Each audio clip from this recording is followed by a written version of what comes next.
A hunter aims his gun and fires the bullet directly at a monkey on a tree. At the instant the bullet leaves the barrel of the gun, the monkey drops. Will the bullet hit the monkey? Sustain your answer with proper reasoning. ये एक monkey बैठा था ऊपर, ये इस point पर ना एक monkey बैठा था M. हमने यहां से ना एक बुलेट को फायर किया बाय यूजिंग द गन. हमने यहां से एक बुलेट को फायर किया बाय यूजिंग द गन.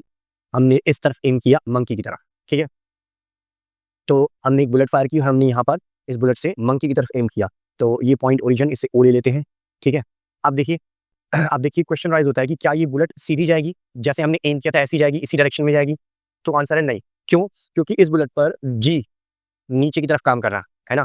तो बेशक से हमने इसको ये यू वेलोसिटी दी थी, है ना, बट ये जो बुलेट है वो इस यू वेलोसिटी देने पर एग्जैक्टली यहाँ मंकी के पास नहीं पहुंचेगी, बल्कि ये एक प्रोजेक्टाइल की तरह काम करेगी और ये कुछ देर बाद इसकी पाथ चेंज होने लगेगी और ये कुछ इस तरह से होते हुए ऐसे करके यहाँ से ऐसे निकलेगी. ठीक है, अच्छा, ये इस पॉइंट से निकलेगी, इस पॉइंट को हमने नाम दे दिया ए. अब क्या होता है, जैसे ही हमने ये बंदूक चलाई, बुलेट फायर करी, तो टाइम टी में जब तक ये बुलेट यहाँ पहुंचती है ना, उससे पहले ही मंकी नीचे की तरफ गिर पड़ा होता है ना. तो क्वेश्चन में वो हमसे पूछ रहा है कि क्या ये बुलेट इस मंकी को हिट करेगी. तो हम क्या करेंगे कि हम ये वाला डिस्टेंस फाइंड आउट करेंगे, M A for bullet and for monkey also, दोनों के लिए फाइंड आउट करेंगे. अगर दोनों का ये एम ए बराबर आता है, देन इन दैट केस हमारी बुलेट जो है वो मंकी को हिट करेगी, अदरवाइज नहीं करेगी. तो देखिए इसको हम कैसे फाइंड आउट करेंगे. तो देखिए इस वेलोसिटी यू की हम दो कंपोनेंट कर लेते हैं, एक वर्टिकल, एक हॉरिजॉन्टल, और हॉरिजॉन्टल के साथ ये थीटा एंगल बनाती है. ठीक है, तो ये वर्टिकल वाली हो गई you sine theta and horizontal वाली हो गई you cos theta.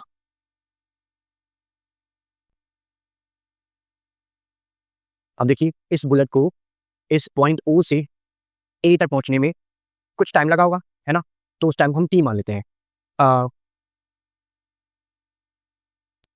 Let the time T to reach the bullet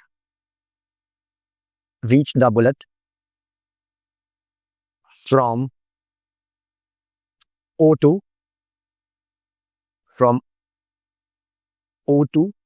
A. O से पहुंचने में हमने माना कि टाइम टी लगा. ठीक है, then horizontal distance OB is equal to जो वेलोसिटी है, initial velocity, that is u cos theta. ध्यान से देखिए, जो इस डायरेक्शन की जो वेलोसिटी है that is u cos theta. हम उसका यूज करेंगे ना कि यू साइन थीटा का. क्यों? क्योंकि यू कॉस थीटा ही जिम्मेदार है इस प्रोजेक्टाइल को, इस बुलेट को इस डायरेक्शन में ले जाने के लिए, इसलिए हम यहाँ पर यू कॉस थीटा का यूज करेंगे. ठीक है, अब देखिए you cos theta multiplied by T.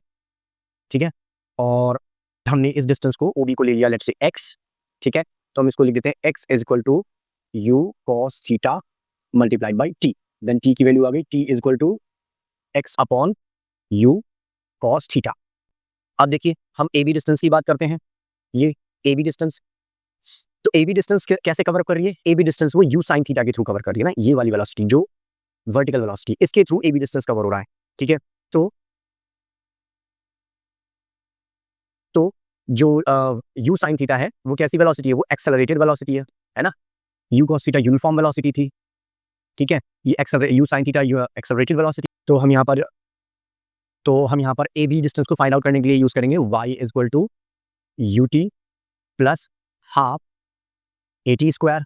अब चूंकि बुलेट को हमने नीचे से ऊपर की तरफ फायर किया है, तो जो ए होगा वो नेगेटिव जी होगा, a is equal to negative ji.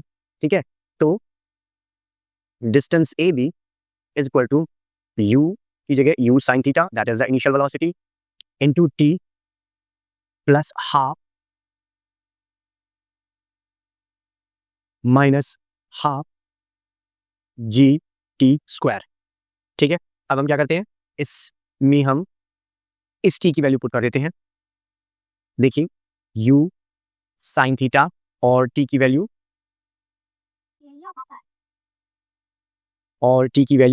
X upon u cos theta minus half GT square. तो यहां पर देखिए u से u कैंसिल हो गया, तो AB is equal to x sine theta upon cos theta minus half GT square. ठीक है, अभी हम क्या करते हैं, देखिए sine theta upon cos theta, theta that becomes tan theta. AB is equal to x tan theta minus half GT square. अब देखिए हम क्या करते हैं, हमने AB निकाल ली है, AB फाइंड आउट कर ली है। ठीक है, हमने ये वाला डिस्टेंस फाइंड आउट कर लिया है। अब हम MB फाइंड आउट करते हैं, ये वाला डिस्टेंस, ये MB। ठीक है, तो देखिए MB को कैसे फाइंड आउट करेंगे। MB के लिए हम क्या करेंगे, हमारा ट्राइंगल OBM, ठीक है, एक राइट एंगल ट्राइंगल है, तो इसमें हम टेन थीटा ले लेंगे।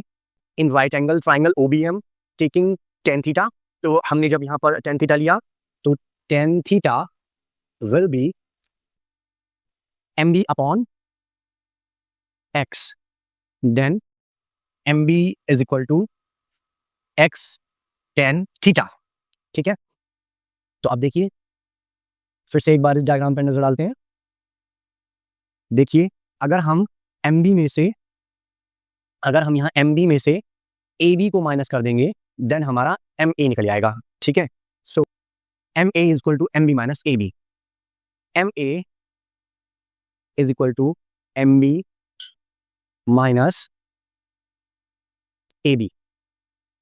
ठीक है, तो अब इसको सब्ट्रैक्ट कर देते हैं, then MA is equal to MB that is x tan theta, x tan theta minus bracket में x tan theta minus half GT square is equal to x tan theta minus x tan theta plus half GT square. X tan theta से x tan theta cancel, तो MA is equal to half GT square. ठीक है, तो अब समझ लेते हैं कि ये जो MA निकला ये क्या चीज है। तो अब बुलेट तो पहुंच गई वहां पर, अब ये मंकी ऊपर से जब तक बुलेट वहां पहुंची, मंकी ऊपर से नीचे गिर गया, तो मंकी ऊपर से नीचे गिरा, तो अब हम मंकी के लिए भी MA निकाल लेते हैं। ठीक है, तो देखिए monkey falls, then in that case U, monkey की U कितनी होगी, क्योंकि वो ऊपर बैठा था, रेस्ट में था, वहां से गिरा है, तो U 0 होगी। ठीक है, ऊपर से नीचे गिरा है, देन जो A होगा वो पॉजिटिव G होगा। ठीक है, हमें निकालना है MA, है ना। अब MA निकालने के लिए हम क्या यूज करेंगे, same S is equal to UT plus half AT square equation का, क्योंकि कोई भी फॉल एक्सेलरेटेड वेलोसिटी से होता है, तो इसलिए हम काइनेमेटिक इक्वेशन का यूज करेंगे।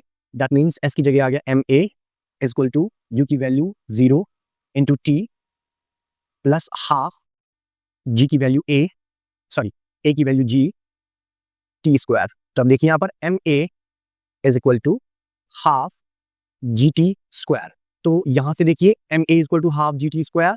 ये मंकी ने ये वो दूरी है जो मंकी फॉल हुआ तो उसने कवर अप की, और ये वो दूरी है जो बुलेट जब पॉइंट A से गिरी। तो अब देखिए ये दोनों डिस्टेंसेस बराबर हैं। ठीक है, दैट मीन्स हम कंक्लूड कर सकते हैं बुलेट विल